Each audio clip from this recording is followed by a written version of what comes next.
what? I got a fever. And the only prescription is more cowbell. Wang! Pay attention. I was distracted by that enormous flying... Willie. Yeah. What's that? It's Thursday night. Welcome.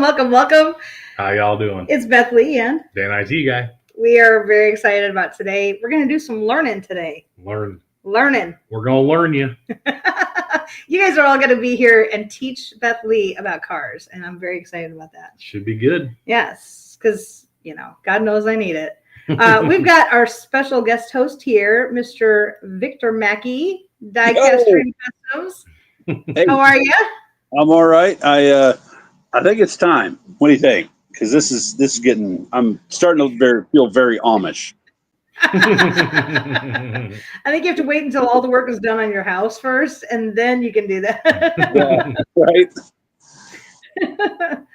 Oh yeah, this should be a really good show tonight. Because I've tried for years to try and get Dan to teach me about cars, and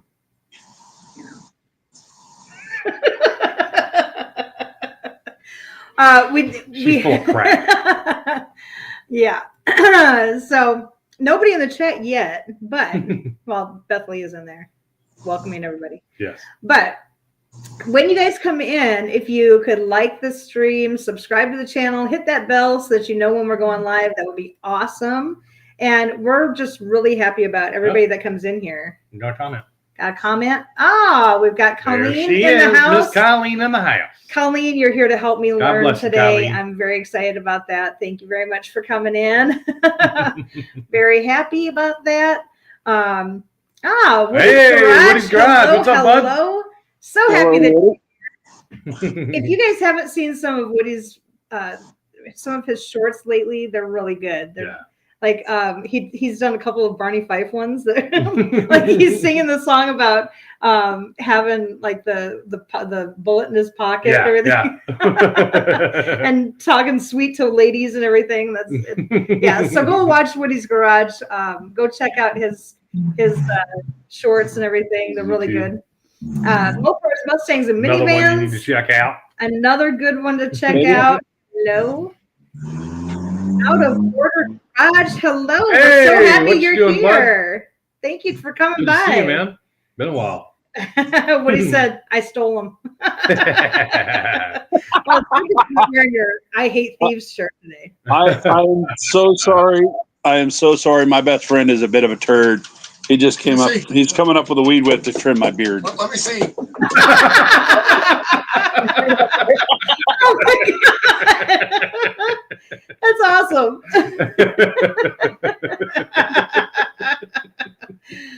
Oh my that'll God. do the job. Yeah, that would definitely do the job. Oof. Might hurt a little bit. But... Protect your neck. It's fine. Yes. Yeah. Colleen says, sometimes it's hard to take instructions from family members. I was a swimming instructor in high school, but I couldn't teach my own kids to swim. Yeah. Kind of how it usually goes. Yeah. Vic must be having signal issues or something.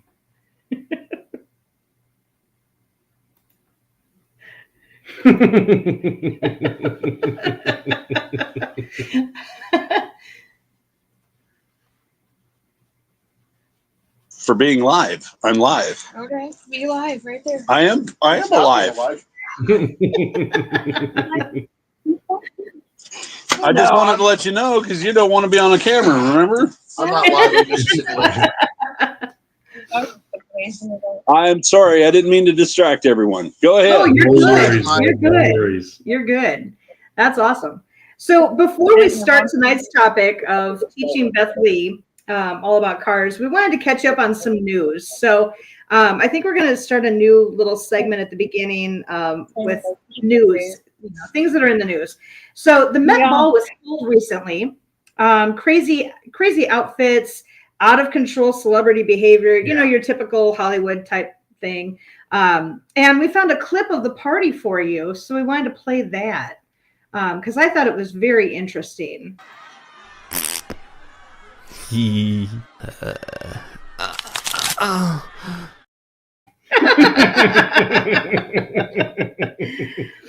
Yeah. Right. Right. Yeah.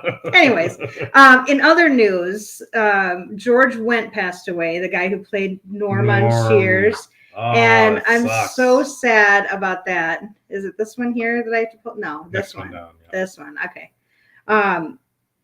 Where'd he go? Where'd Vic go? And yeah, there he is. Ah, there he is. So I loved his character on Cheers because every time he came in, he would always have something funny to say, you know. And I found out that he actually grew up on the south side of Chicago. Yeah. And he had a sister named Catherine, and her son is Jason, and the last name is Sudeikis. Yep. So Jason Sudeikis from SNL is actually George Wendt's nephew. I thought that was pretty interesting. I thought that was cool. But George Wendt starred in so many different shows. He had he actually reprised his own character, his character of Norm, in a lot of different shows like The Simpsons and you know, a lot of different things. He was on Broadway. He was in movies. He was actually in a couple of music videos back in the 80s. He was in the Ghostbusters video, and he played Michael Jackson's father in the black and white video. Yep. I didn't know that. Yeah. I thought that was pretty cool. But yeah, George was one of my favorites. Afternoon, everybody. Hey, how's it going, Norm? Daddy's rich and Mama good looking. One of our favorite skits that he ever did was on SNL because he was a host twice, and then he had 9 cameo appearances on SNL. And so one of our favorite skits was the Superfans. Yep. Because we're from Chicago, so you know you got to do the Superfans thing. Hello, my friends, and welcome to another edition of Bill Swirsky's Superfans.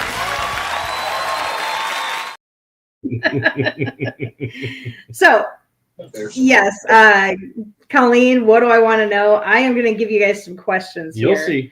because you know, coming up, we're hoping in September to go to the No Name Nationals as spectators. We're not going to be running any vehicles or anything because we don't have 500 subscribers yet.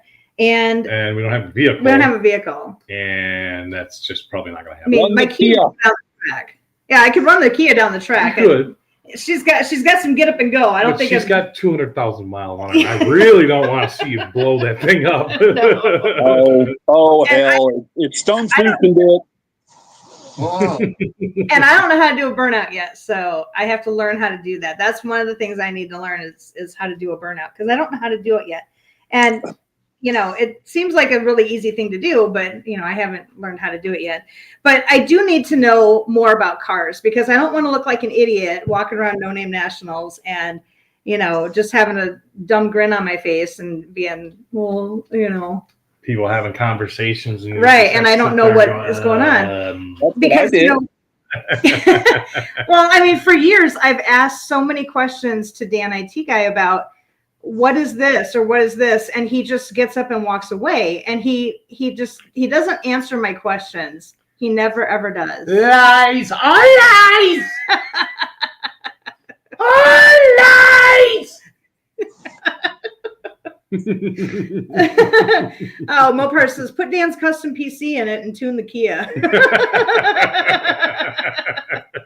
Dr. Arts Hot Rod Rehab, hello. Thank you for joining us tonight. I'm so glad that you're here. The only custom PC that I have How are you, Doc? is a Raspberry Pi. Yeah. I don't have a computer anymore. No. That's something I got to get at some point. Colleen says, how many subs does Dan have? You have None. 2? I I subscribe to your channel. Not very many. I subscribe to his channel. He's got at least 2 because Beth Lee and then my real name. Yeah. Yeah, Dan IT Guy's wife. That's my real name. It's on my birth certificate. My and real everything. name is Dan. So it's really good that I married him because on my birth certificate it says Dan IT Guy's wife. So it's really good that I married him. Yes, there you go. It's very good. It was meant to be. So I've got some questions for you guys. But to start off, we're going to start off with an acromeme. And if you're not familiar with acromemes, I've got a picture here. I've got 3 letters. I did NNN, which is actually No Name National, but you're going to tell us what NNN actually means according to this picture. Nancy's now numb. I'll go simple. No. No. Turbo Tom, how are you? Yeah, so yeah, no. I think that would be good. I don't know what she was trying to do there. No, Nancy, no. Yeah, just a little weird. Okay, so first question I have for you guys. That's a Nissan with no knobs. Oh, wait, that last one was a K. Never mind. New Balance is never neat. She lost her New Balance. Yeah. So I always wondered this because I hear car guys talking all the time. Oh, I'm just going to swap out this engine with this one and just put it in this car. It'll fit great and everything. How do you know what kind of engine will work in a specific car? Like, how do you know that? I don't understand how you know that. Because you either build or buy motor mounts that fit that motor. You measure the motor before you go to put it in the car, obviously, and see how wide the motor is and how wide the car is and make sure everything's going to work. Okay. Silly question. What is a motor mount? Motor mount is it's basically something that bolts your motor into the frame. Okay. That way the motor doesn't spin. Colleen says trial and error. Okay. I have the Johnny B answer. Okay. Nice. It really just depends on how big your welder is. That is true. Okay. That is true. All right. Because it just Mustang MG05. How are you? Thanks for coming in. If it doesn't fit, force it. There you go. Thank you for coming in tonight. I appreciate it. If it don't fit, break out the Sawzall. That's what I say. Mopar says some motor mounts have rubber in them for softening vibration. That is true. What if you like a lot of vibration? Well, then get solid motor mounts. Don't get the vibration dampening ones. Just one. Dr. Art said lube helps. Okay, on to the next question. Very true. All right. What is the difference between big block and small block? And I know that there's going to be some very sarcastic people in the chat that say, well, the big one is big and the small one is small. So what is the difference? Like performance or whatever? It's a beefier casting mostly. Okay. There is some difference in cubic inches where the big blocks usually are a little bit bigger cubic inches, but it's mostly it's a heavier duty engine. Okay. Woody's Garage said, Johnny Cash said, with the help of an adapt kit. There you go. Colleen said, my Ram 50 half pint with the braids, I saw that, came with a 4-cylinder. We were putting a V8 in it. Lots of modifications. That's some work right there. Mopar says, big balls and small balls is the difference. Yep. And Dr. Art said displacement. Okay. There you go. All right. So with displacement, does that mean that, what is that? Explain that to me. That's going to be one of the next questions that you're going to ask. Okay. All right. So Dan's when we get there, Dan's I'll let you know. Dan's reading ahead. So I thought that picture was really cool. That is pretty cool.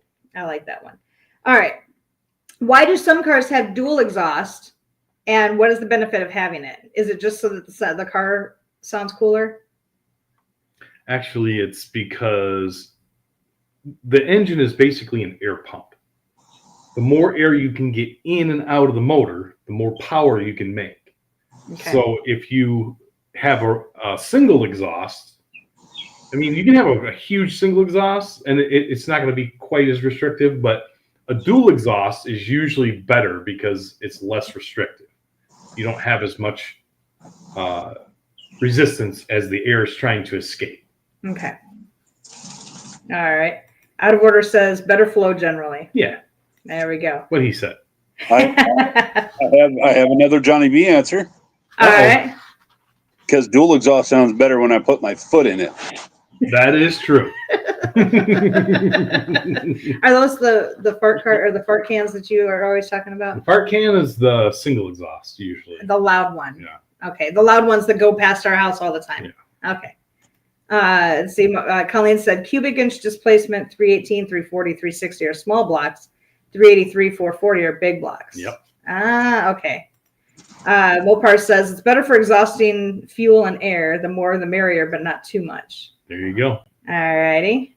You gotta have a little bit of back pressure. Hey, by those numbers, you can tell that Colleen is a fan of Mopar. Oh yeah. Yes. Yep. She just sat there and named every Mopar engine except for the 426. That was the only one she left out. Newcomb Garage, how are you? Thank you for coming in. I appreciate it. You can help teach me tonight. Colleen says, slow down. I can't type that fast. Yeah, slow down a little. Sorry. Give a little chance to answer. Yes, I'm sorry. Yeah, because we always hear like the loud cars going past, and then Dan will inevitably like say, "Oh, well, that's this kind of car with this kind of engine," and and I'm like, "How do you know that? Just from hearing it?" Tone. It's all in tone. That's crazy. So that's dual exhaust. That's dual exhaust. So I know dual means two. Yep. And there's usually a crossover pipe, which is what's way up there, which actually because you have exhaust pulses that come out of the engine, that actually lets the pulses kind of react to each other, and it gives you more torque. Pretty interesting. Wow. And speaking of torque, what is torque and why is it important? Ooh, led right into that one. You sure did. In the image is H pipe. Yep. Because it looks like an H, right? Yep. So what is torque and why is it important? Difference in horsepower and torque. Horsepower is how fast you hit the wall. Torque's how far you push it. That's true. Okay. Got it. Nice. I appreciate that. They say the X-pipe design is best. Is that where they cross over? Yep. Now talk about two-stroke engines and their exhaust. Yeah. Two strokes are interesting because they actually supercharge themselves. They use a reed valve and every rotation of the of the crank is one stroke instead of two with a four-stroke. So you have twice the power. Okay. And then they supercharge themselves by running the intake goes in underneath the crank, which acts like a supercharger as it's spinning, pushes the air and fuel into the cylinder, burns it, explodes, and does it all over again. Pretty cool. My husband's so smart.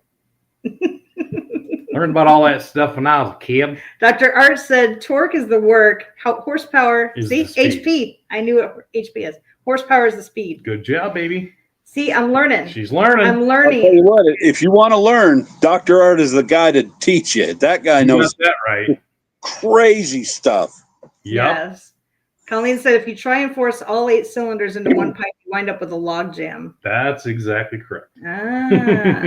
Power band. Yep.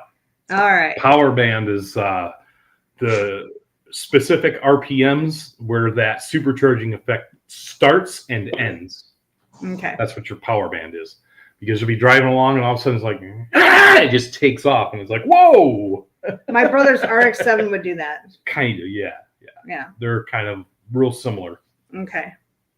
All right. Next question. What is the difference between a slant 6 and a straight 6 engine? I actually asked this to the guys last night or the other night because they kept talking about all this car stuff. And I'm like, all right, dumb question. But what's the difference between slant 6 and straight 6? Because I don't understand. It's literally as simple as slant 6 is sideways. That way? Kind of like a V8. Straight 6. There you go. Straight up and down. Well, I had to have the pictures to show me because I didn't know. There you go. Is that the Jeep 4.0 that we were talking about the other night? It certainly is. It's weird that I know that. Colleen said manufacturer. So why would you do a slant six in some cars and straight six in others? Is it because it fits better into your car that way? The slant six, if I remember correctly, Jamie from Dead Dodge could probably shut me down on this, but if I remember correctly, they wanted to do a straight six, but they had to lean the engine over so that it would fit under the hoods of the early A bodies. Yes, that's correct. That's why the slant six was born, basically. So that would fit in the car? So it would fit in the car. So it fit under the hood. Yep. Dr. R confirmed hood clearance. Boom. And Newcomb says lower hood line. Lower hood line. Nice. I would think that like having it completely under your hood would make it better to see when you're starting off the line. Probably, yeah. Because I don't understand how, like, you know how some people have the engines that are on top of. They're like sticking out of the hood. Yeah, they're sticking out of the hood. Yeah. How do they see the tree? Yeah. How do they see the tree? I don't understand how they see it, because to me that would be impossible. It can be difficult on some cars, but you're basically looking for a light, so it's not too terrible to try to see. Yeah. Yeah, Out of Order says slant six was tilted to give more hood clearance. Boom. Nice. Yep, Colleen gave you the thumbs up there, Vic. All right, this is really helpful. I really appreciate this because it's really helping me. Yeah. I don't know. This is I'm getting questions answered, and I'm actually learning something because, like I said, I didn't know very much about cars. I was telling Vic that those have a reverse flow coolant system in them, and it's kind of a pile. Mm. It tends to get what's called cavitate. Basically, air gets trapped in there, and you can't get it out. So it'll actually cause the engine to overheat. Okay. I can barely see the road from the heat coming on.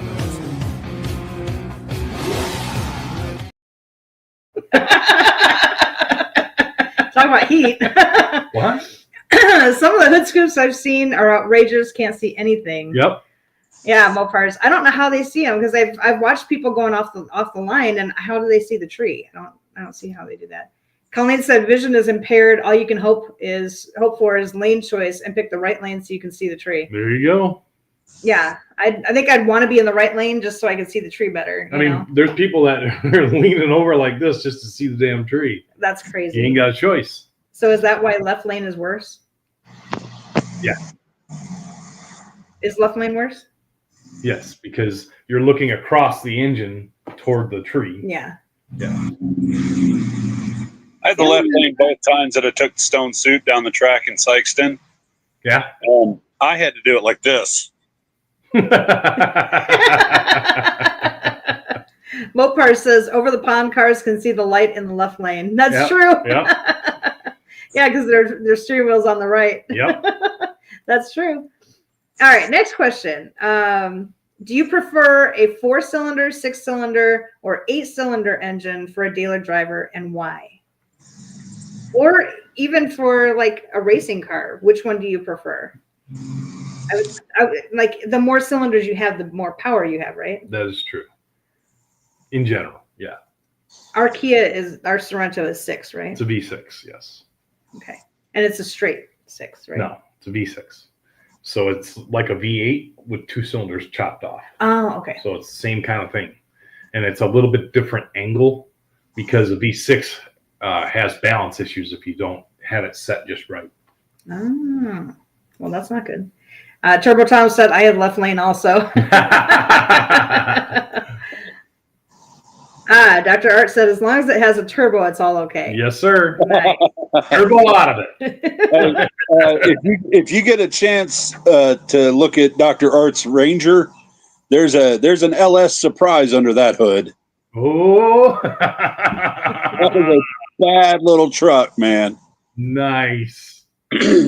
Mopar says, to be fair, most corporate race cars, the seat is in the center, can see out of both sides. There you go. Really? I didn't know that. Yeah. Anything that's, well, you look at like the funny cars. The funny cars, yeah. The rails, you're in the middle. You're in the middle of the car. And like the rail there's behind you. There's nothing there. Yeah. You know, that's the worst was the rails because they used to have the engine directly in front of you, like right in front of you, and you could barely see what you were trying to see. Yeah, I would think that you're talking like front engine dragsters? Front engine dragsters, yeah. Those things were horrible to try to see the damn tree. All right. Next question. Let's see. What does a supercharger do and how does it work? So does it just give you more power? It gives you more power, yes. Like a ton more power? Again, your engine is an air pump. So what it is it's basically an auxiliary air pump that pumps air into your engine before it compresses the air and fuel mixture a lot more. Ah, okay. So Turbo Tom says new Rams have inline six with twin turbos. Yes, they do. So that has two turbos. It's called a Hurricane. That's what they call it. Colleen says, I love 318's gas mileage is good as long as you have self-control. Yeah. But he'll move if needed in an emergency. It will. 318s are fun. We built many 318s, me and my brothers. Yeah, Dan kept saying he wanted us to get like our next for our next car, he wants us to get a Charger or a Challenger. And I'm like, that would be really dangerous for me because like, I like to drive fast, so I don't know. Dr. Art said compresses outside air to a more dense volume. Yes. All right. So then it gives your car more power then? More boost? Yep. Is that right? The boost gives your car more power, yeah. Okay. And the interest is, yeah. I want to make sure I was using that term correctly. And a supercharger runs off a belt. So the belt is connected to your harmonic balancer on your crank. Crank is what turns the wheels at the back of the car. Ah, okay. So it's turning the wheels at the back of the car and the supercharger, which means there's a little bit of a parasitic loss with a supercharger. But it's instant power. Ah. So what's better, a supercharger or a turbocharger? It just depends on what you're doing. Yeah, it's application more than anything. The turbocharger comes off of the exhaust, if I'm not mistaken, right? Yep. So it's already gases that have been expelled by your engine. Yep. So you're not losing, there's no parasitic loss with it, but it takes time for those turbochargers to spool up. Yes. That's exactly the rub. Newcomb says nitrous is angel dust for your engine. Yes, sir. Yes, sir, it is. All right. So depending on what you're doing, either one would be good. Nitrous does the same thing as a supercharger. That's essentially what nitrous does. It super cools the inside of the engine, or the cylinder, and when you super cool it, it just packs more air and fuel into there. Because nitrous is a cold gas. Yes. So it densifies the air. Densifies the air. Anytime you can densify the air, you're gonna get more power. Don't repeat that. I don't know if densify is really a word. Colleen said, out of my wheelhouse, I'll be quiet. Opar says, supercharger pulls air, turbo pushes. Yeah, that's fair. Yeah. Okay. Because the exhaust pushing out of your engine is spinning one side of the turbo, and that is connected to a shaft that goes to the other side that's actually connected and goes into your car. Okay. So spinning the exhaust, spinning the turbocharger on the one side forces the other side to compress the air to push into the motor. And those two things together, once you really start moving down the track, those two things together actually are a huge benefit. But you can't have a supercharger and a turbo. Yeah, you can. There's a lot of people that do it. Yep. There she is. Piper. Piper, what are you doing? Such a cutie. All right. I'm babysitting. Next question. What are bore and stroke and why are they important? Okay, so they were talking about displacement. Okay. So the bore and the stroke is what tells you what your displacement is. The more displacement you have, the more power you can make. Displacement is the difference between the piston at top dead center and at bottom dead center. That's the compression distance. It's also gonna tell you everything. I mean, the bore, the diameter of the bore and the length of the stroke are going to determine how much power you can make. Okay. So we're not talking about this kind of stroke. I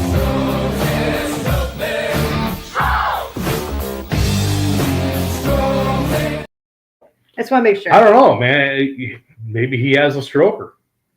Could be. Whether you're a righty or a lefty, show off your technique at your next neighborhood barbecue. Now available at Cobb Quickie. Not that kind of stroke either, right? Not exactly. I want to make sure that I know. Mopars. There you go. I got jokes for bore and stroke. Beat you to it. All right. Dr. Art said bore is the hole, stroke is the up and down with lube. There it is. Ain't nothing boring about it. Just saying. I think Dr. Art's on a lube kick tonight. Newcomb says, what is the bore and stroke of a rotary engine? The bore is the distance between the triangle. I call it the Dorito, but it's the triangle. The triangle is the piston. It's the distance between the Dorito. Yeah, it looks like a Dorito, and it's the distance between the side of the Dorito and the top of the engine. That's what your compression is. So stroke is the pistons going up and down? In that particular situation, it's the what the hell? What am I in? What was I saying? I don't even know. Son of a. All right. Out of order says bore is piston diameter, stroke is how far each piston moves up and down. There you go. There we go. Simplified. I like that. Mopar says infinite. What are the bore and stroke of a rotary engine? Infinite. All right. Let's see. So here's a question that I've wanted to ask for a long time. Which is better, front wheel drive or rear wheel drive? I can't say that. Rear wheel drive. Thank you. Yes. And why? Depends on what you're doing. So Colleen says, Beth, a rotary engine is completely different than any other engine. Yes. It's powered rotaries are the Lord's engine. They are. They're powered by Doritos. They're powered by Doritos. Rotary engines are powered by Doritos. Brojo, how are you? Hey, what's up, bud? He says all-wheel drive. Yes. Hi, all. All-wheel drive is awesome.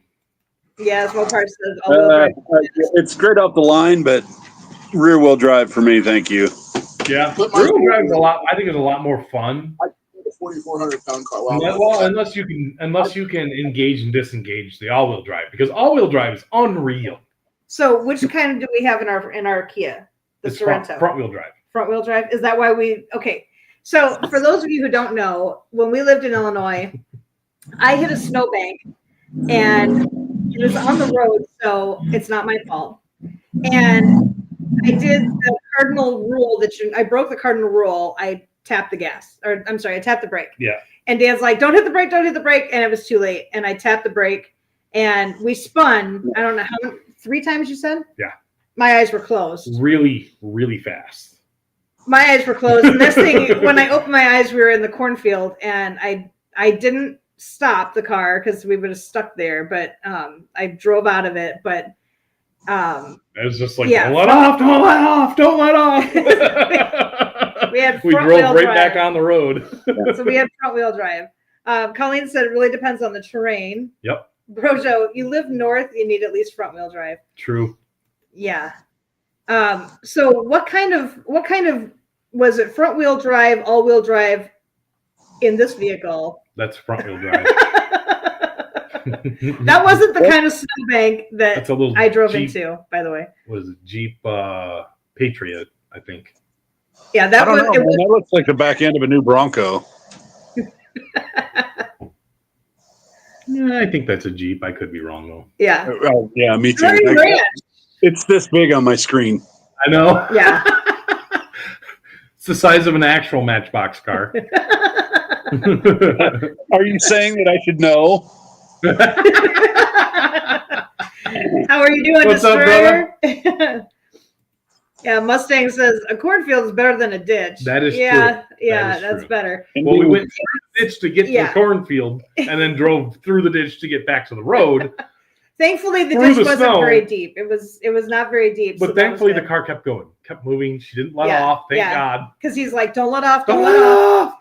If you let off, we're screwed. But he's awesome because like in that emergency situation, he was extremely calm. He's like, don't let off, don't let off. And I was panicking, I was shaking, but like I had such an adrenaline dump when we got out of the ditch and we were like 1 mile from home. So for the rest of that mile, I'm like, I can't believe we drove into a ditch. Dan goes, hey, it was your first one. You did great. You didn't let off. You did great. Everything's fine. The car's not broken yet. We're all right. Don't do that again. Don't We're do it fine. again. You too will believe a Kia can fly. Oh my goodness. It flied. Yeah, that thing was flying all right. Well, I did make the car catch air. It did. When we first moved there, because I drove over train tracks that I didn't realize were so rough, So before we leave, and I caught air. Arizona to move to Illinois, I spend $2,000 putting new struts on the front of the Kia because they're ridiculously expensive. What does she do? She pancakes the suspension. I didn't know that those railroad tracks were that rough. I'm used to railroad tracks in Arizona. Like first, we haven't even gotten to the house yet. We hadn't moved in yet. I didn't realize how bad the railroad tracks were in Illinois. I thought they were like Arizona, where they're very smooth.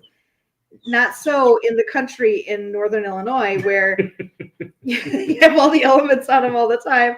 And we caught air. Yeah. Me and Michael were in the car, our youngest. We were in the car, and he's like, that was cool. You think you caught air? And I'm like, don't tell Dan. So the next time I get in the car, we're driving down the road, and I hear the car going, I'm like, are you fucking kidding me? She's like, oh, by the way. I kind of jumped the railroad tracks over by our house.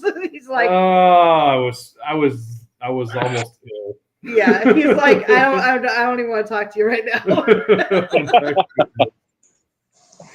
Wow. I tend to break things sometimes, like lawnmowers. You know what? Suspension in the car. Stuff happens. I tend to break things. I'm sorry.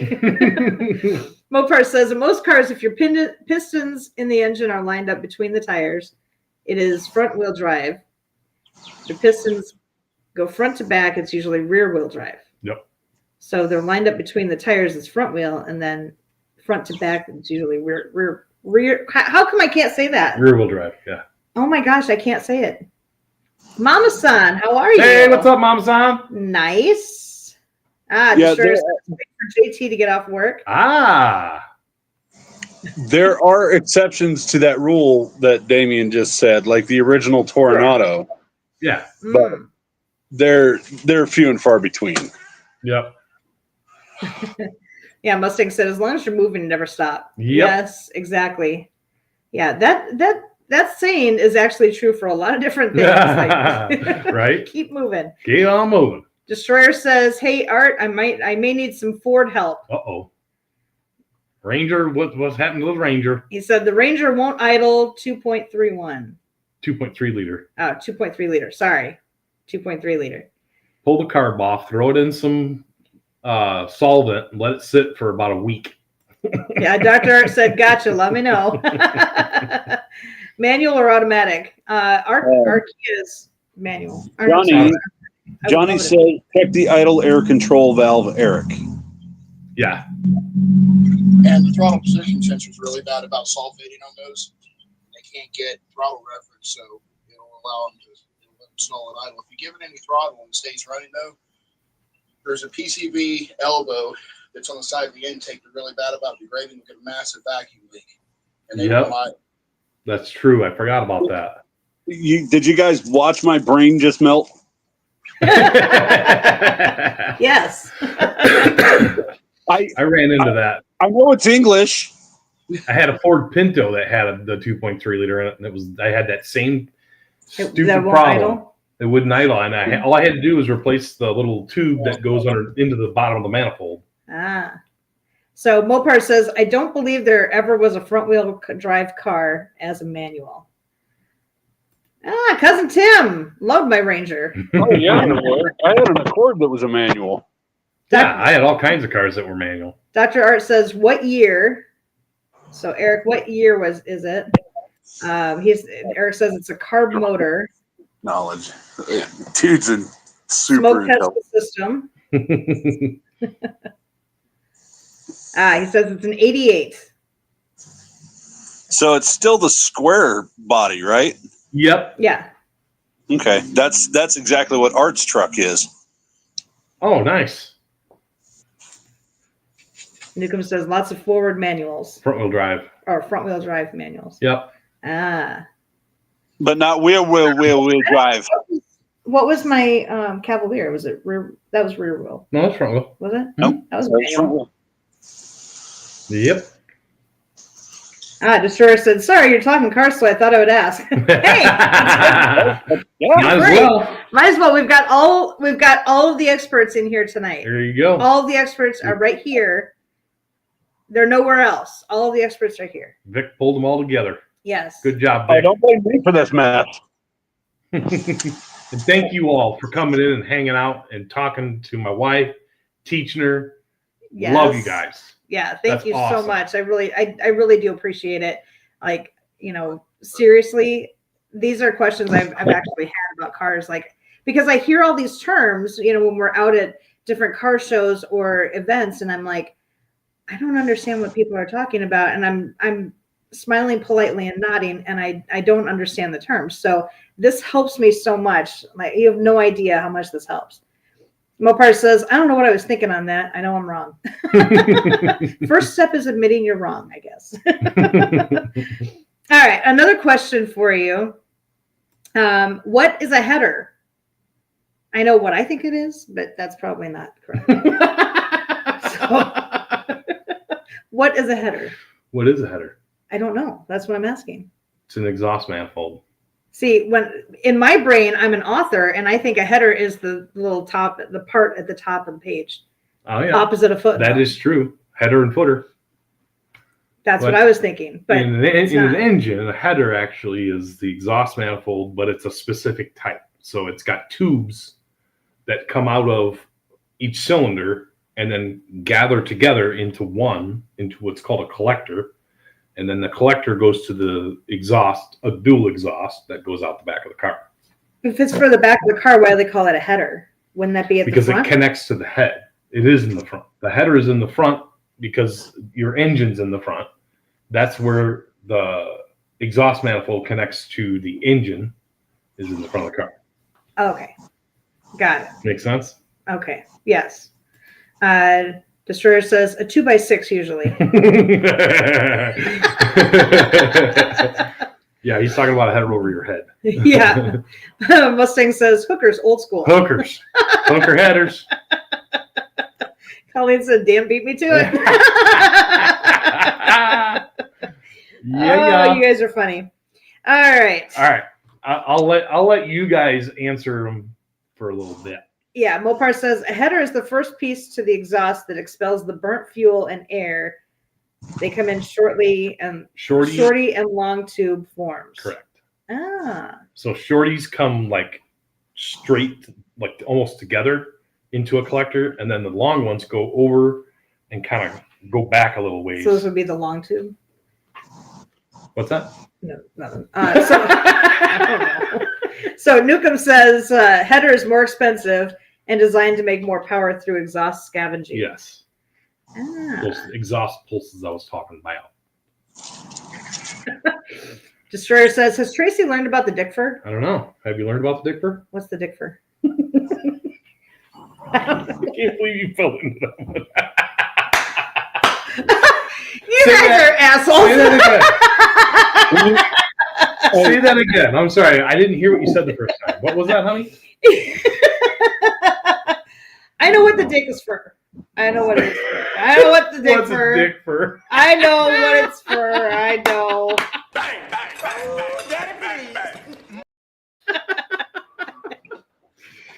Oh, can you tell that Eric is my brother-in-law? Can you tell that we're family?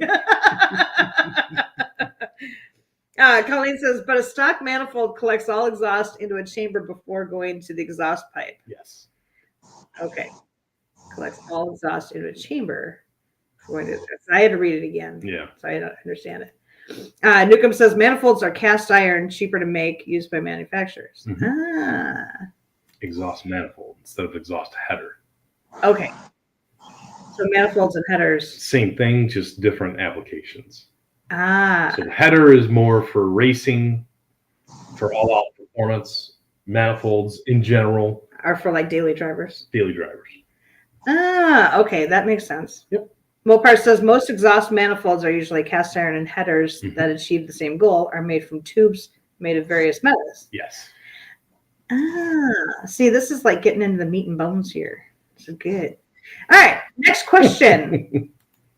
What are 3 deuces and a 4-speed? 3 deuces and a 4-speed and a 389. I know 389 is the engine, right? That is correct. So what are 3 deuces and a 4-speed? What does that mean? Well, go ahead, Vic. I was just going to say 3 deuces is half of a 6-pack of Little Kings. There you go. What? What does that mean? It's alcohol, Beth. Oh, okay. So 3 deuces is beer. No. That's not right. That was the joke. Oh. Beer. It was beer. It's half a 6-pack. The 4-speed is pretty obvious, I would think, because it's a 4-speed transmission. If you've ever used a clutch transmission, 1, 2, 3, 4, you're in the top gear. Right. So what is the 3 deuces?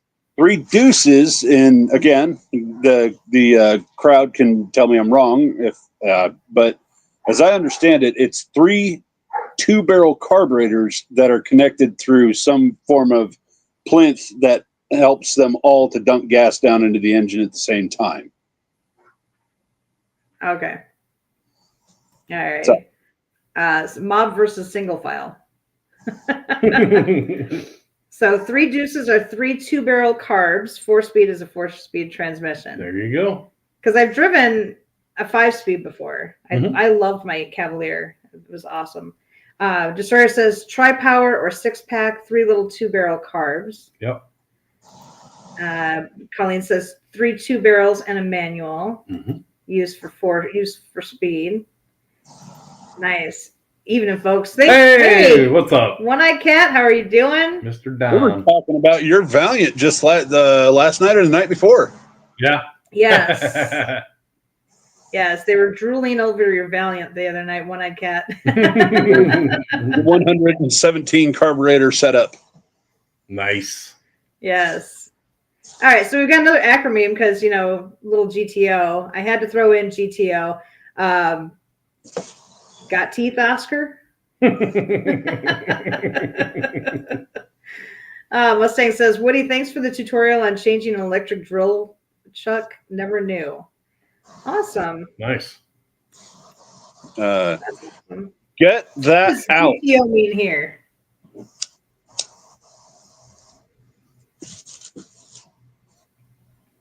What? Why are you looking at me? Greg is totally odd.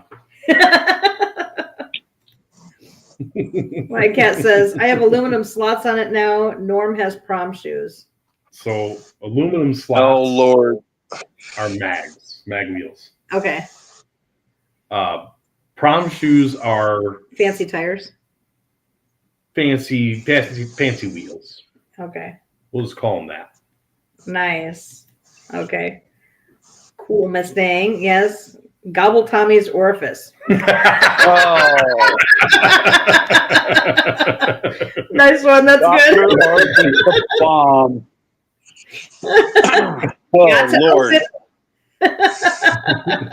Gag Tom, obviously. And new sneakers, LOL. Oh, that's good. That was good. Gobble Tommy's orifice.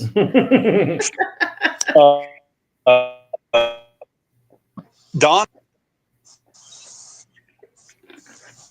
Can you repeat that for us? Gary tooted, obviously. Oh. There you go. Now we gotcha. I was just telling Don. I was just telling Don that I could talk to the guys down at Treadwear. We could put Norm on his tires. That'd be awesome. Oh, that would be so cool. Oh, yeah. That would be good. That would be really good. I have a question for you, Beth. Do you know what GTO in American vehicles, anyway, actually stands for? Do you know what that stands for?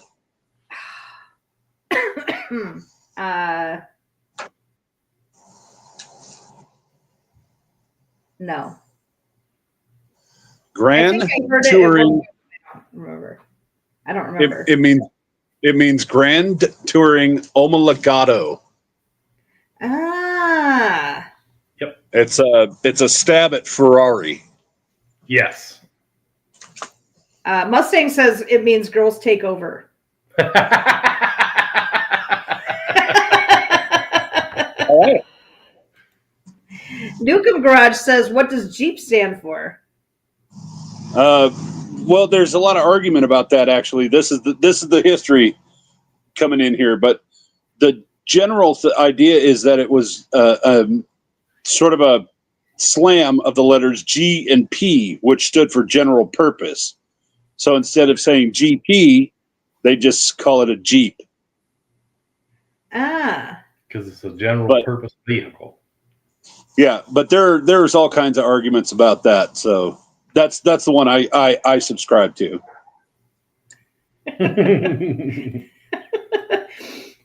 Destroyer says it means Jesus eats Easter sausage. Colleen says just empty every pocket. Yeah. Newcomb says just empty every pocket. That's funny. It's like they know. Gran Turismo Homologato. Yep. Grand Tour Homologato. Yep. You guys are so smart. One Eye Cat says, I already put Road Toad on the front tires, Cooper Cobras on back now. Mine say Stone Soup on them. Oops, pudding. Dr. Art says, why do all Jeeps have 7 grill slots? That's a good question. I don't know. I did know the reason behind that, but I don't remember now. You're going to have to ask the class. Yep. I don't know. Does anybody in the chat know? That would be good. Colleen says, just expect every problem. There you go. He says, I remember you littering them. Johnny's been watching the show on his TV right now. He's yelling at the screen.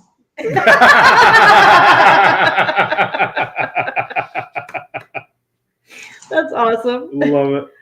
Dr. Art said it's for all 7 continents.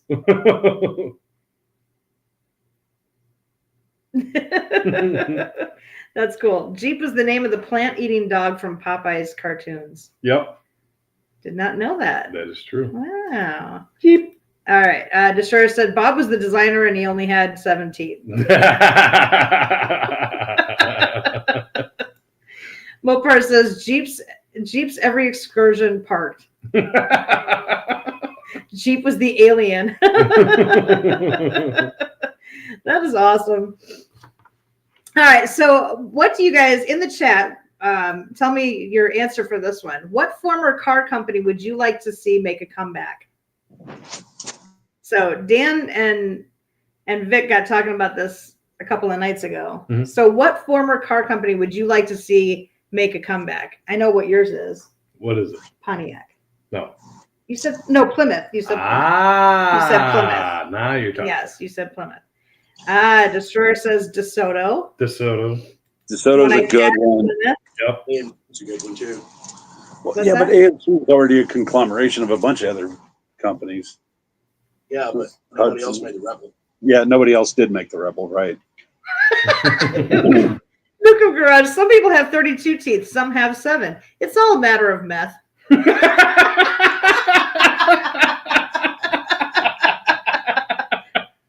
Nukem Garage, you are hilarious too. That's all I can say.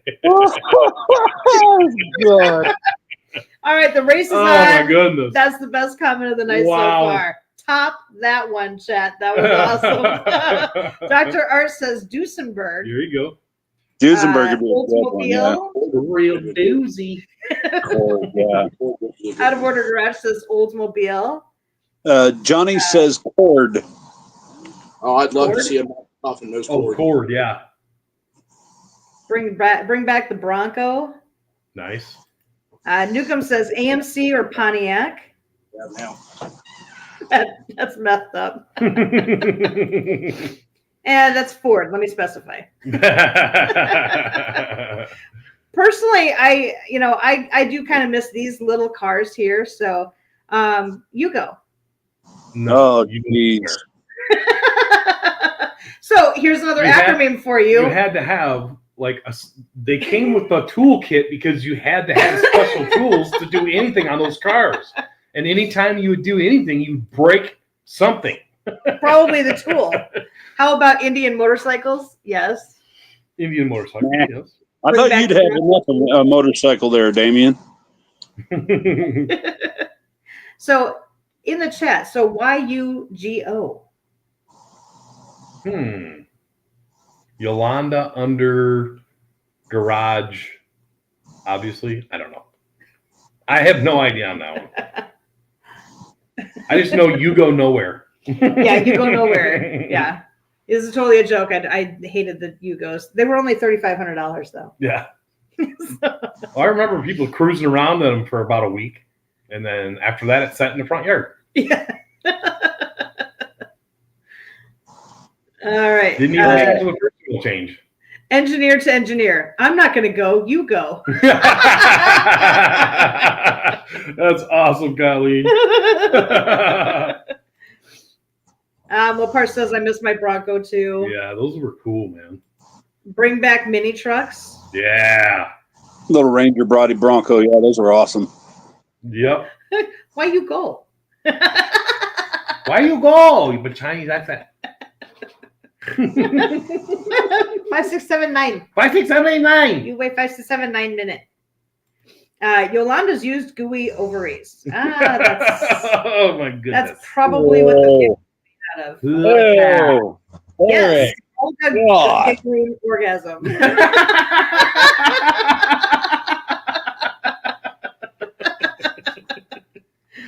She does look quite happy to have that. She's just crappy a little car. too excited, I think, to have you go. Look at my little car. Isn't that cute? She's actually in Yugoslavia, so having a car is a big deal. She's holding at Woody's garage. She's only had the car for a week and it's already faded. The paint's fading already. Yeah. It's brand new, I tell you. Engineers need to stop making cars. Mechanics need to start building cars again. Right? Yeah, that would be great. That would be awesome. That's truth. Nukem, I've got an 88 Ram 50. Does that count? An 88 Ram 50. Nice. Nukem says, yes, Mama C. Mama M3. Colleen. Whatever your name is. Okay, so what is your favorite vehicle of all time? I loved, when I was in high school in the 80s, I loved Ford Mustangs. The Fox body, I love those cars so much. Either that or a Volkswagen Rabbit. I love those too because they were very cute. Mm-hmm. I don't know what my favorite car is now. I think probably I've got a Rabbit you can have. Challenger. Yeah. I know you have a Rabbit I can have. I don't want it. No, my favorite car right now I think is probably a Dodge Challenger. I love those. Yeah. I must say. Yes. All right. We got some questions or some answers coming in. Hugo is a copy of the Fiat 128. They bought the design. Wow. For $5 they bought it. Yep. Actually, probably for $1.28. Mustang 05, yes. Nice. All right. Destroyer says 71 Hemi Cuda. There you go. Yes. Dr. Art Shelby Daytona Coupe. That's actually a Ford. Oh, yeah. Not Good the call, Chrysler. Doc. Yeah, he specified not the Chrysler one. So it's got a 351 in it. Colleen says 71 Dodge Charger. Nice. Yes. Hmm. Vic, what's yours? It's a banana boat. Mine would be the 1970 Plymouth Superbird. Nice. That first time I ever saw that Petty race at Talladega when he flipped it, that was amazing, man. What about you? I would say probably a Viper GTS of some sort. That sounds really good. Yeah. Nukem Garage, 89 RX-7. My brother had an 80... RX-7s are fun. What year was Brett's? I gotta admit. I think Brett's was an 80... 89 or... My brother had either an 88 or 89 RX-7, and I love that thing. We would go racing. We weren't supposed to be racing, but we were. So Mopar says 71 Dodge Challenger. Nice. Turbo Tom, Omni GLH. GLH? I love my GLHs. I wish That one came up in conversation too. I missed my GLH. I had a red one with with a turbo 2 in it. it was originally a turbo 1, and a buddy of mine bought it and dropped a turbo 2 in there. He lowered the front springs a little bit and jacked the back springs up just a touch, just to give it a little more room to move when it was taken off. And it was fast. It was really fast. It was fun until we blew the trans out of it. That wasn't as fun. Right. But that happens. Mopar says, I couldn't imagine seeing the very first iconic wing on the track. Great choice, Vic. Yep. Those cars were unreal because they walked away from everyone. They were all by themselves. No one could even keep up with them remotely. Yeah, and you had to be doing something really stupid to get them to break loose, too. Yep. Destroyer says love by GLH as well. What does GLH stand for? Gotta love Hemi? Nope. Goes like hell. Boom. Ah, that's what you said. Goes like hell. And then there was a GLHS. What's the S stand for? Some more. There you go. Gotta love Carol Shelby. Mopar says racing in Mexico. Racing in Mexico? New York City. My cat says, I'll take a 77 Trans Am with 400 4-speed in blue. That's a fun car. They're kind of a pig, but they're fun. Isn't that what the Bandit drove? Yeah. But he had the black one with the eagle on it. Yeah, it was a Trans Am, but yeah. Out of Order Garage, Aston Martin DB4. Ooh, nice car. Nice. And then he says Ford GT40. Nice. That's awesome. All right. Which antique car would you love to have? So not a classic car, but like an antique. I would love this one here. That's Model T, right? Yep. Yeah, I would love that. Because they had didn't they have the little rose spaces in the windows? I mean, yeah, it was an option, I think. Well, I would take that option. If I'm going to get one of those, I want the option of having the little vase in the window because that's so cute. Is that a Model T? I think it is. I can't tell. That's a Model T, right, Vic? It looks like it. I don't, I've always had an issue with T's and A's. I don't understand. Yeah. Trans Ams were dogs. No, I tend to screw up which one is which. So it's one of those. Oh, it's one of those. Okay. Mine and Vic's are antiques. Yes, they are. Indeed. Are you asking me? Ooh. Were you asking me what mine was? Sure. Yes. Oh. Mine is a 62 Dodge Lancer. And that's also the answer to my question. That is the antique car that I would like. I love that car, even with as much of a pig as it is. I love the fact that that Jamie kicked the engine open in Washington, and 3 months later, I was driving it to No Name. Boom. You know what I mean? That's just I got to give it up for that car. Big cars, like 50s, like I think the 55 Chevy or whatever. Yeah. I do love those. I do love those. Turbo Tom says already have it. Nice. The car of the pick is a Model A.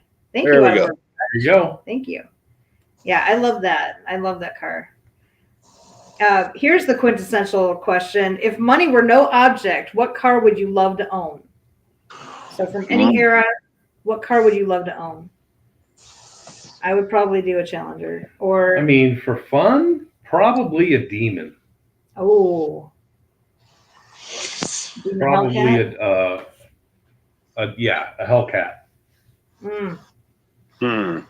Hellcat or a Demon, one or the other. Challenger. Yeah, those Demons are nasty and fun. Someday. If it were no object for me, I think I'd get a Suicide Lincoln. Ooh, that's a sweet ride.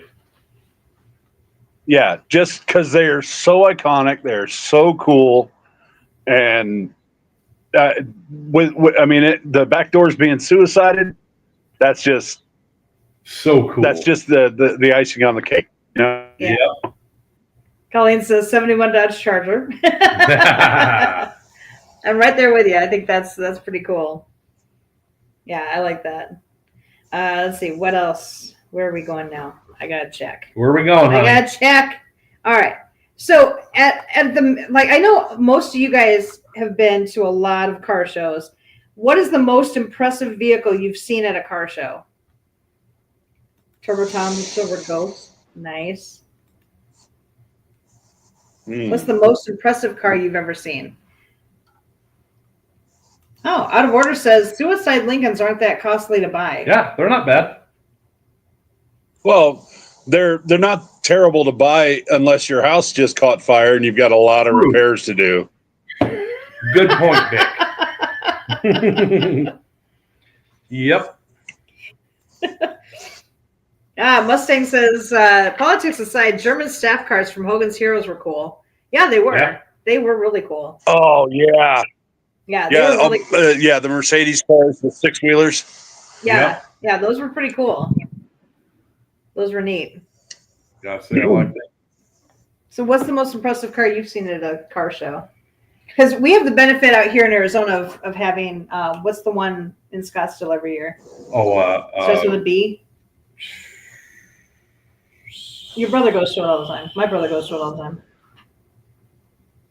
It's Barrett Jackson. Yeah, Barrett Jackson. Good God. They've got some sweet rides there. Yeah. McLarens. Ooh, McLarens. Suicide Lincolns are sick. They are. Especially if they're low. Oh, yeah, baby. Throwing on some bags. That's what I'm talking about. Yep.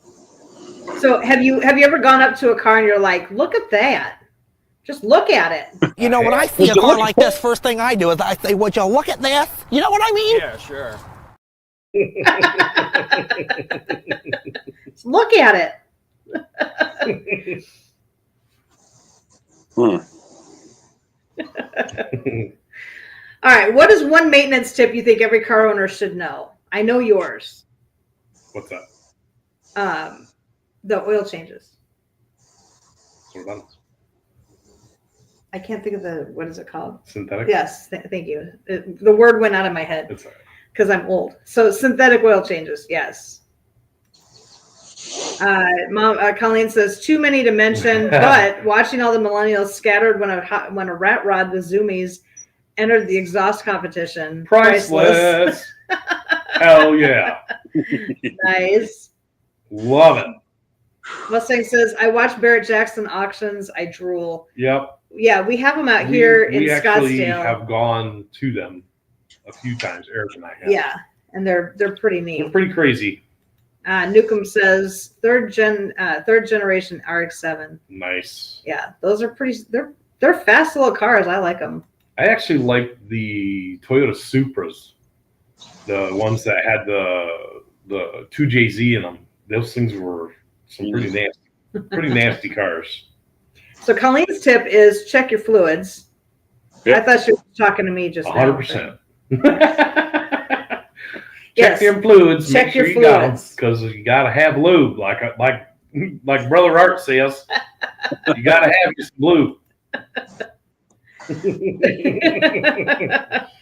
That's one thing you don't want to run out of is some lube. So speaking of getting your oil changed, well, that's just a turd. I don't know what I don't know what happened here. That's a Toyota that's had Check your lights. one too many miles on it. I got one for that. Okay. Oh, bullshit. Yeah, his car just split in half. Like, I'm thinking that it wasn't made correctly. That's a rotted frame. Oh boy, Scott. Old Billy shorted him a few bolts. Oh, bolt shortage. Aha! Obviously, bolt shortage. Overly bent syndrome. Yeah. That is true. Overly bent. Never believed the 5,000 miles oil change. No. No. Faux show. Just every 100,000 miles you should get an oil change. Oh, God. Maybe sooner than that. I don't know. Yeah, maybe just a skosh. Standard Toyota frame rust issues. Yeah. Yeah, I'm guessing. Holy cow. The rest of the truck looks perfect. Seriously, it was not lifted correctly. Yeah. Nah, not lifted correctly. Not by a mile. I don't understand how those mechanics are still working there. I think somebody got fired that day. I think old Billy sharted when that happened. Beat me to it. Yeah, that's pretty bad. I finally found it. Blinker fluid. Good for up to 6,000 blinks. Maximum strength. We were looking at this picture the other day and yesterday, and I said to Dan, we totally should have sent Michael out to get blinker fluid. Yep. That would have been awesome. That would have been fun. Like, don't come back home until you find it. Problem is he couldn't drive. Well, No, I would have dropped him off at, Napa Auto Parts or Give whatever. me a call when you get it. Yeah. I'll be at home. I'll be at home. Call me I'll when be you at home. find Give me it. a call when you find it.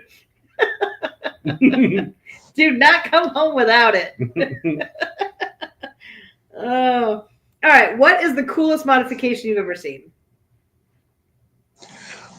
Coolest modification I've ever seen is somebody who dropped an LS motor into a Ford Ranger.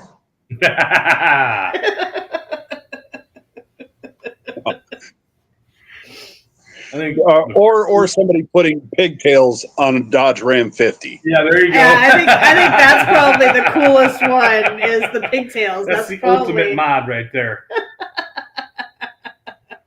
Don't get much better than that. Yes. I think this one's pretty cool. I don't know what the hell What that the is. hell is that? That's called an SPL competition car is what that is. What are those? SPL is sound pressure level, and those are speakers. Oh, those are speakers? Yeah. Oh. Woody's Garage said VW Beetle trucks. That would be cool to see a Beetle truck. Be interesting. Yeah, they made them. That would be really cool. I'm going to have to look that one up. Colleen says, one of these days, I'm going to tell some dumbass that their blinker fluid is low.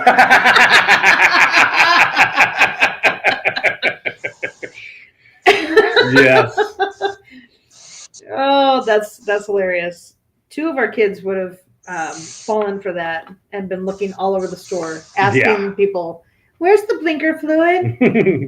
That would have been good. Let's see. Can I tell you a story about blinker fluid? Yes, please.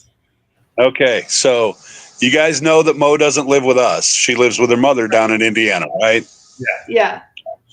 That's a 60-mile one-way trip. So we get to talk a lot on the way home.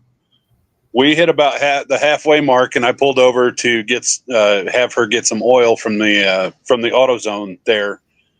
And I said, "Don't forget to pick I need you to get some blinker fluid too." She turned around at me and looked like I was the most ridiculously dumb person she'd ever seen. And I said, "What?" She said, "Dad, I'm not stupid."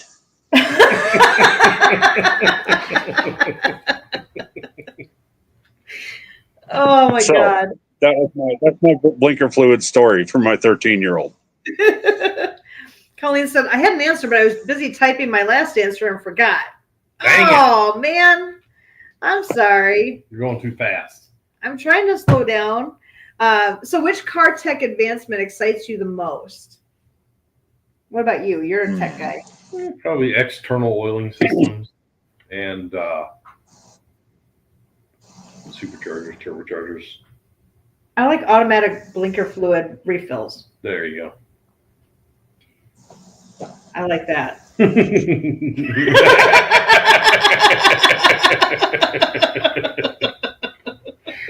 Oh my goodness. All right, what about you, Vic? Most exciting advancement in automotive technology. I'd have to say self-driving is really cool, but it's also terrifying because yeah, it's terrifying. Like Ian Malcolm from Jurassic Park said, "Oh God, we're in the hands of engineers." Right. Yes. Yeah, Colleen says none. None. I don't know. Cruise control is pretty cool. Just saying. I like having control over air conditioning the speed and everything. Is pretty cool too. Yeah. Well, back in the 50s, they made a whole lot of advancements. They even had cars that would run themselves.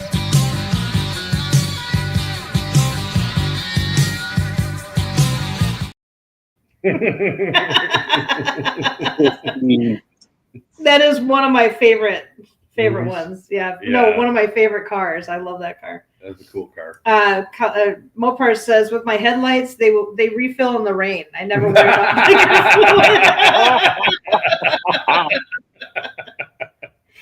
Yep. I think Damien might have some busted lenses.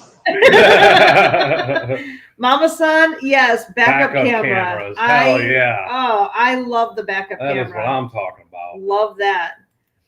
Woody's Garage says, grill-mounted paintball guns are cool. I have to say, I am a fan.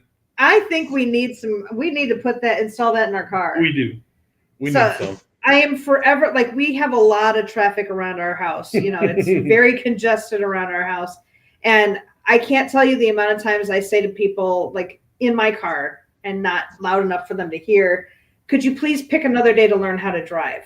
Today, like this road here right now, this is not the time to learn how.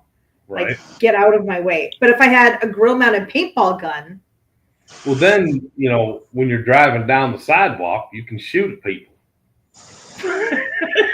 Just saying. Why would you be on the sidewalk? I don't know. Because it's fun. Colleen said, cruise control is just as bad as using your cell phone. You think you don't have to pay attention. No, it's not true. I don't like using cruise control. I do. I use it everywhere.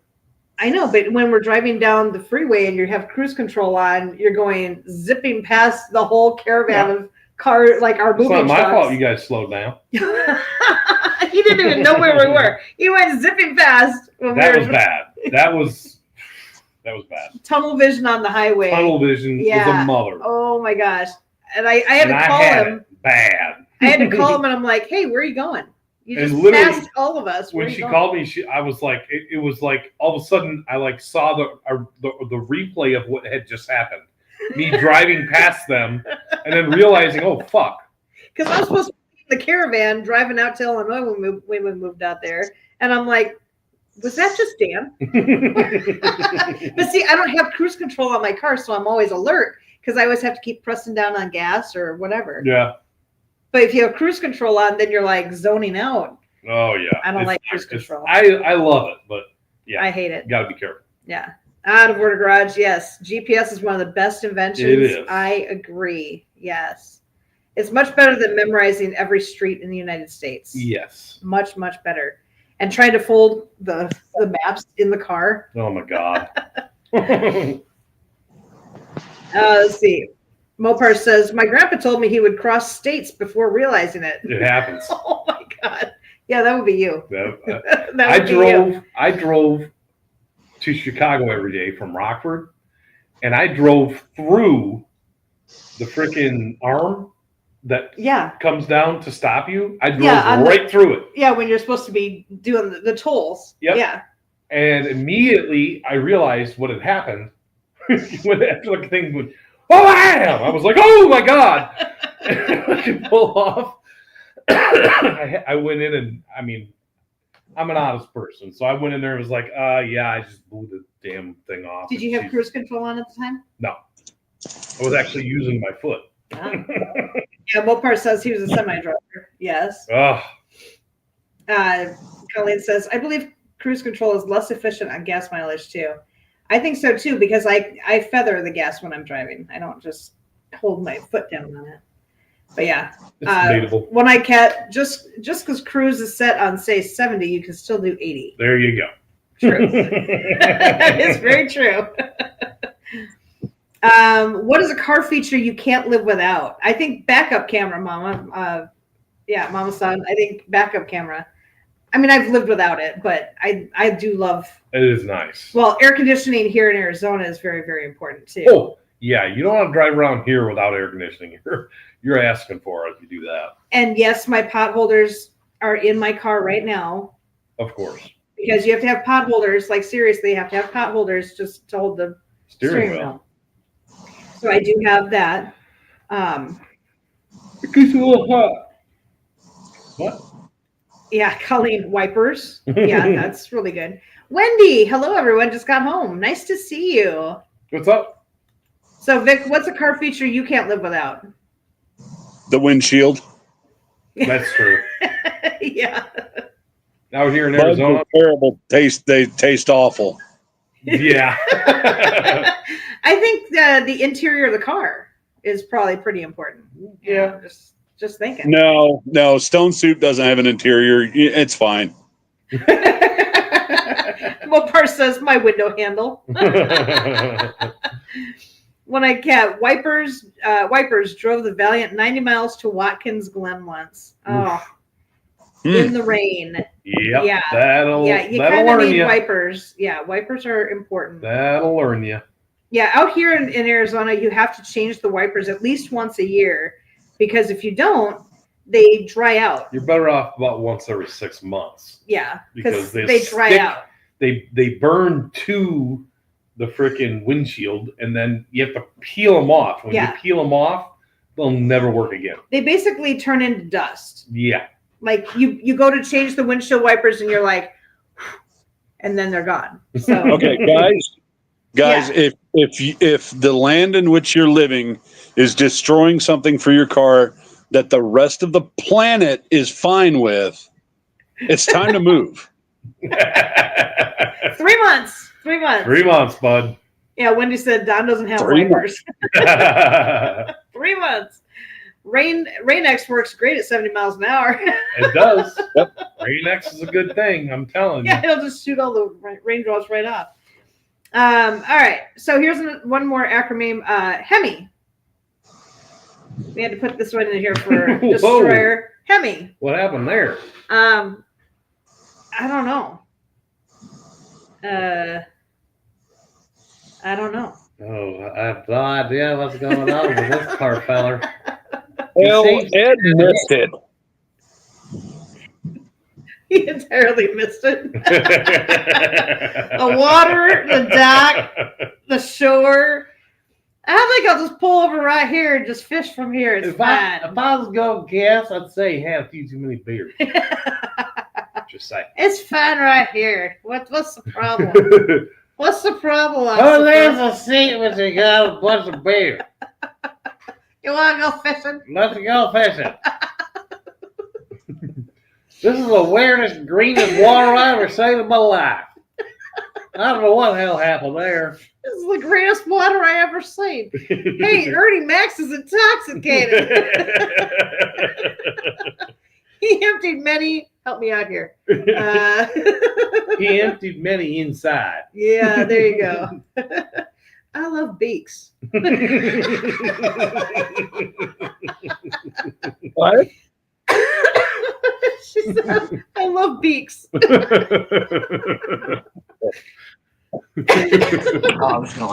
He emulates my initiative. That's a good one. Woody, he's Everman's idol. Never catch shit. Don't know why. I never catch shit. I don't know why. I don't know what's going on. But this boat, sure, there's like no movement to the water at all. It's fine. Oh, sorry, brakes. I love brakes. Yes. Oh God, yes. Brakes are good. Brakes are good. Brakes are very good in a car. Oh my God. Well, you only need them if you intend to stop, though. Yeah, only if you intend to stop or slow down. Yeah. Those are worth 5 cents a piece in New York. I'm just trying to earn some money. Just trying to earn a little bit of money so I can pay my rent. So I went and got me some beer, drank it all in the backyard, went fishing, caught me some yard bass. The dog's not too happy with me right now. I don't know what's going Caught on. the dog. I got one. He earns money intoxicated. There you go. Oh my God. Newcomb says 10 cents in Michigan. Yep. There you go. Yep. Hey, I remember that. We've got a steady way for you to earn some money. I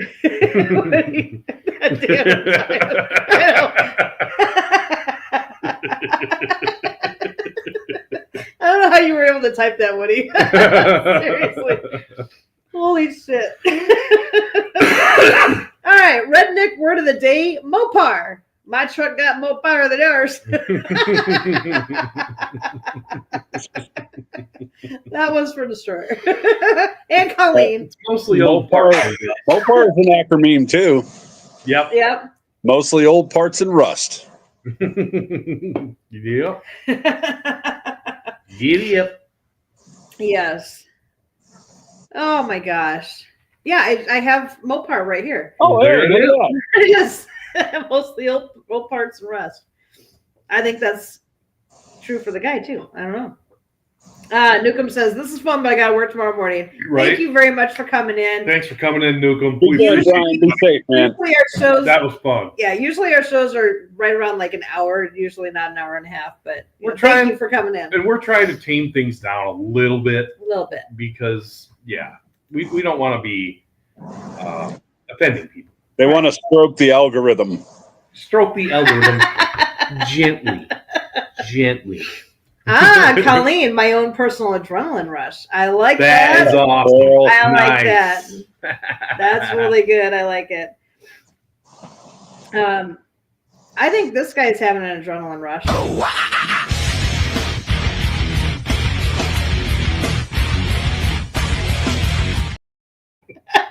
That guy is downright wacky. Oh my God, I'm crying. He's Why don't I bring Kleenexes in here? He's probably hitting the wacky tobacco. I'm just saying.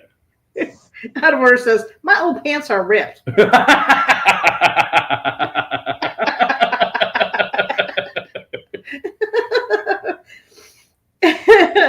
was a good one. Colleen says, motor on pavement after race. Oh, damn. That's never good. That's not good. That's not a good sign. That is not good at all. All right, last question here. What is the most memorable drive you've ever had? Eric's 1320, the first time I rode in it, Yeah. was one of the most memorable drives I've ever had. But the most memorable drive was my uncle's white Roadrunner with a 440, dual quads. he had solid motor mounts. Mm. So when you're driving down the road, it made you sound, we would talk to each other, you sounded like a robot. That's how loud that car was. It was fun. He was all over that thing. Uncle Tom? No, Or no? that was Uncle Gerald. Uncle Gerald. What about you, Vic? Your most memorable drive you've ever had? It would probably have to be when I twisted my 79 Volare into a pretzel. My brother, short story, folks, my brother and I wound up stuffing a 440 from a Power Wagon down into a Volare. First time I ever took it out, I hit it so hard that the windshield shattered and both doors opened. Oops. Yeah, that was a long night. Good old unibodies. Wow. Yep. 10 laps at MIS. Nice. That's amazing. I would say my most memorable, I've had a few memorable drives. One of them was driving out here with you. Look at that. No. That was back when I had all them fucked up teeth. He was serenading me That as was back before you had teeth. He was serenading me on the way here. It was cute. My hair was a little bit shorter then. Yeah, a little bit. I'm gonna have to get it cut again. Like another memorable drive was when Eric took me out in the 1320. Oh my god, that car. Yeah. That car was so much fun. Yeah, that was a blast. I miss that car. Yes. The Destroyer. Yes, I love that car. So in the chat, what's you guys' favorite or your most memorable drive that you've ever had? Beth?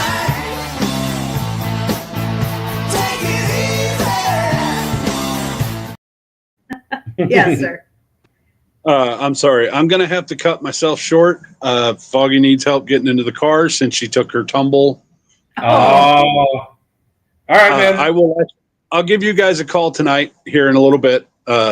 Everybody, thank you for tuning in. Dr. Art, and Newcomb, Out of Order, all you guys.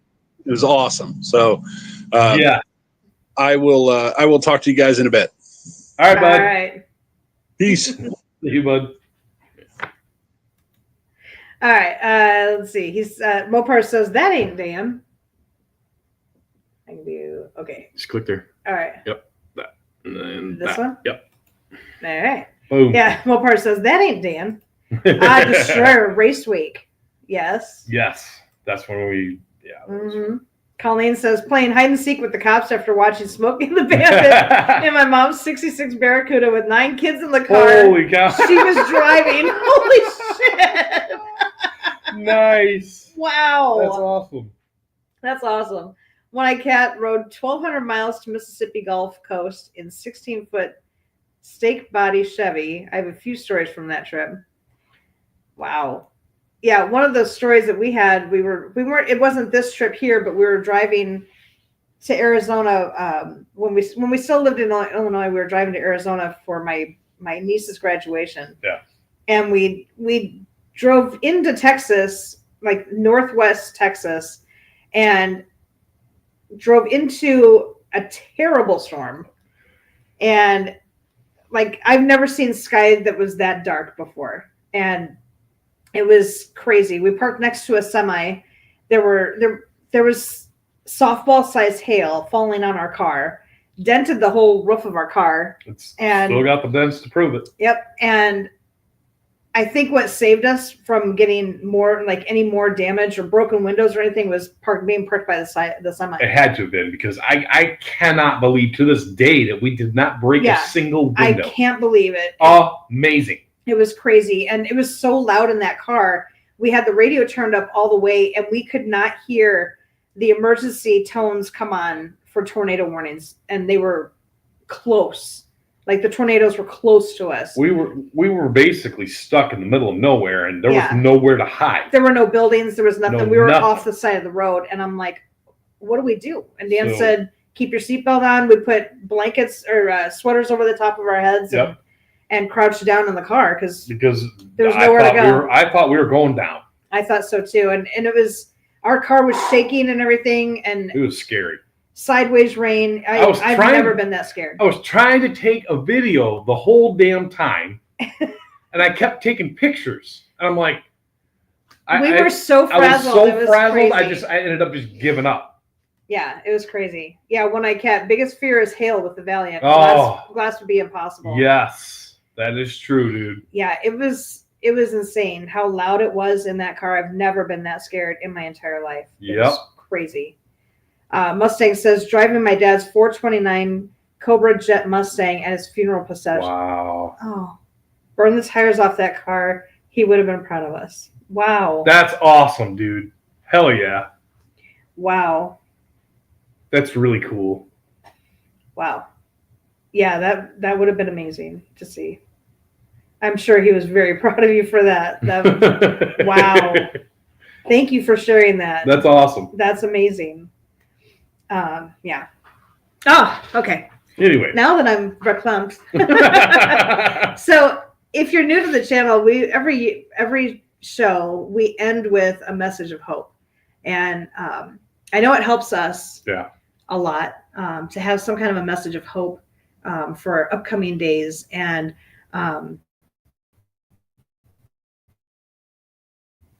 just to help us through life and just to be able to encourage one another too. So our message of hope today, those who leave everything in God's hands will eventually see God's hands in everything.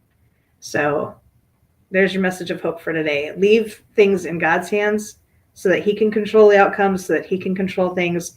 And then you'll see God's hands in everything that's going on around you. I just got to stop dropping F-bombs. That's my problem. Not helping myself. I'm my own worst enemy some days. Yeah, you can get away with that during a funeral for sure. Yeah. Yep. Happy. Yep. Exactly. Yeah. Those memories for things like that, that's amazing. To have that kind of a memory, that's amazing. That's got it covered right there. Exactly. You got it, buddy. Yes. So on that note, we are going to leave you guys for tonight. Thank you so much for everybody that came in here. You guys rock. We love you guys. Yeah, thank you. Good job, baby. I'm trying. So thank you guys so much. All of the people that came in that are new to the channel or just stopping in for the night. Thank you so much for coming in and teaching me about cars, sharing some of your memories, your experiences. We really love our Thursday night talks, and just sharing with everybody, getting together and having a little bit of fun, having some laughs. That's really what this channel is all about. Some days you need them, and I needed it today. I'll tell you that right now. Yeah. We got a new system at work, and it is no fun. It's not working at all, and And sometimes we just all need to just laugh and release that stress. Yep. So thank you guys so much for coming in. We appreciate you guys. Seriously. Each and every one of you. Colleen said, I don't think God cares about F-bombs. It's what's in your heart that counts. Yeah. Amen. Yeah, I think so too. Wendy said, later, sorry I got here late, but had to go to work. No problem. You're good. When I get teaching you about cars, not so much here. I did learn a lot. Thank you guys so much. I really appreciate it. You guys are amazing. Thank you so much for, yes. Thank you for stopping in. Yes, great people. Thank you guys so much for coming in and making our week, because we look forward 100%. To this every single week. Seeing that number up top hit 14 was the highlight of my month. We had 14 in here? We had 14 people at one time in here. That's really cool. That's awesome. Amazing. That's the most we've had besides the one time that we went live from YouTube where we had actually like 100 people in here, which was really cool. We'd love to see that at some point again, maybe, but that's life. Yeah.